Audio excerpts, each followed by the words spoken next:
توهین رمیشا شفا برای فرهاد دریا.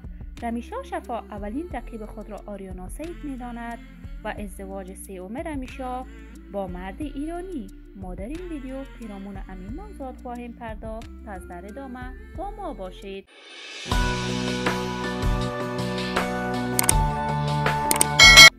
سلام، شما را خوش آمدید میگم به کانال دنیا اینفو. من مرفرید عزیزی هستم. برای حمایت از من علامت سابسکرایب را فشار بدید تا از ویدیوهای دیگر کانال ما هم آگاه شوید.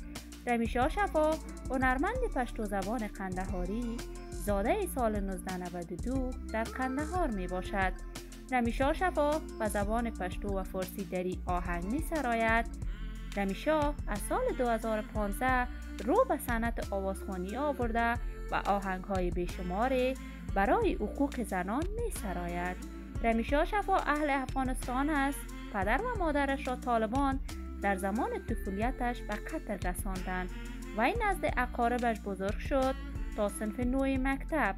وی توانست برای تحصیلات عالی به کشور امریکا برود و دوباره برای ترجمانی به امریکایی ها در کمپ‌های قندهار همکاری کرد و با یکی از افسران ارتش امریکایی عروسی کرد.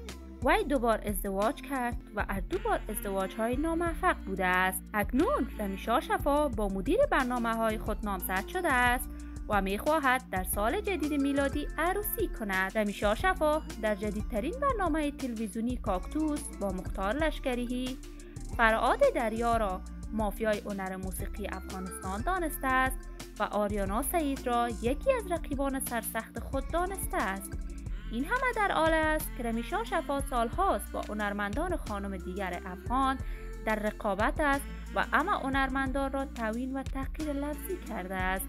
اکنون رمیشا شفا با دختر خود در امریکا زندگی می کند و مانند امریکایی ها لباس های دور از فرهنگ افغانستان بر تن می کند. رمیشا شفا تا سطح دکترا تحصیلات عالی داشته است و بیشتر آهنگ ها به زبان دری فارسی می سراید. شما هم نظریاتتان را راجع به این حرفای رمیشا شفا در بخش کامنت با من شریک بسازید. اگر تا هنوز دوست کانال من نشدید پس برای حمایت از من علامت سابسکرایب را فشار دهید. ویدیوهای ما را لایک نموده و با دوستان خود شریک بسازید. ممنون که تا این دم بیننده ویدیوی من بودید. تا ویدیوی دیگر، الله نگهدار.